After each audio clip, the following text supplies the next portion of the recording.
Sprinting at the highest level represents the pinnacle of human performance, as it requires a complex interplay of mechanical, neurological, and physiological factors, including extremely fast coordination and the highest precision of movement.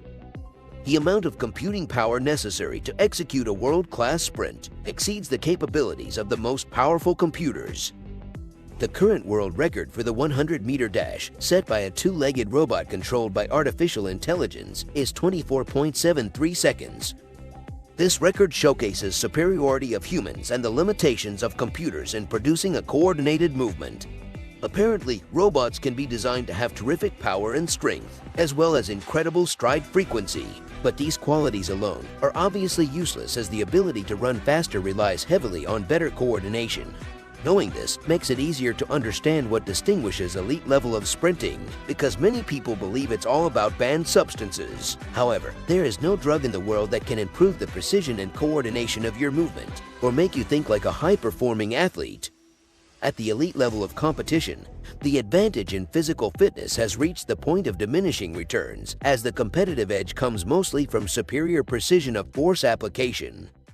Eddie Hall, who won the world's strongest man in 2017, clearly demonstrates what this means. When he attempts shot put, Eddie never concealed his use of banned substances. Yet with all his exceptional strength and lack of precision, he was able to throw only 11 meters, which is below the average distance achieved in high school athletics. In sprinting, speed is generated through ground force production. The way you apply force to the ground and how precisely you do so plays a crucial role in how fast you can run. Because in contrast to rolling, where existing energy is used to maintain a smooth and continuous motion, running involves constantly generating substantial ground force. In this regard, humans are much like two-legged robots. When they lack precision in applying force to the ground, or if the force production is insufficient, they begin to decelerate or even come to a sudden stop. It's worth noting that even an extremely powerful tailwind would be of no assistance in a similar situation. About 20 years ago, a Japanese TV show created a challenge to test whether a strong tailwind could help break the 100-meter world record, which at the time stood at 9.78 seconds. The show invited none other than Ben Johnson to participate in this groundbreaking experiment. Initially, Johnson ran without wind assistance, clocking 10:89. Then came the main event. The giant fans were switched on, and the wind began blowing at a whopping 15 meters per second. Despite the wind assistance, Johnson crossed the finish line in 11 seconds flat. The reason for his slow time is that when we are pushed to the limit of our current ability, it is our body's natural reaction to resist. So when we try to move at a speed that exceeds what our body can handle, we tend to land too far in front of our center of mass. This creates a stopping force that counters the forward momentum, and a bent knee is a good indicator of its negative effect. In 2011, there was another attempt to break the 100-meter world record as part of a stunt for a Japanese game show with guest star Justin Gatlin.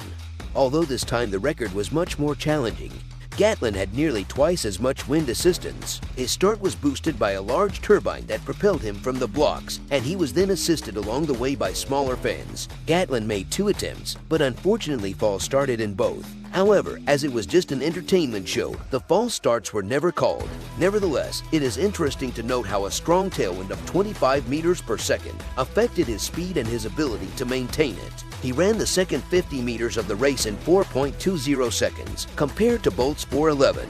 What's even more interesting is that this time is slower than his own wind legal best, which he achieved during his world record performance in 2006. This makes a lot of sense, as the powerful gust of wind gave him a running start out of the blocks and allowed him to reach his top speed quicker. However, once he reached his top speed, his body began to resist the faster pace, causing him to overstride and slow down. In a sense, it's like engine braking when going downhill. To increase speed, you need to shift up a gear, assuming one is available. Just in case you forgot, in sprinting, speed is generated through force applied to the ground. And if you don't apply that force properly, nothing can make you go faster.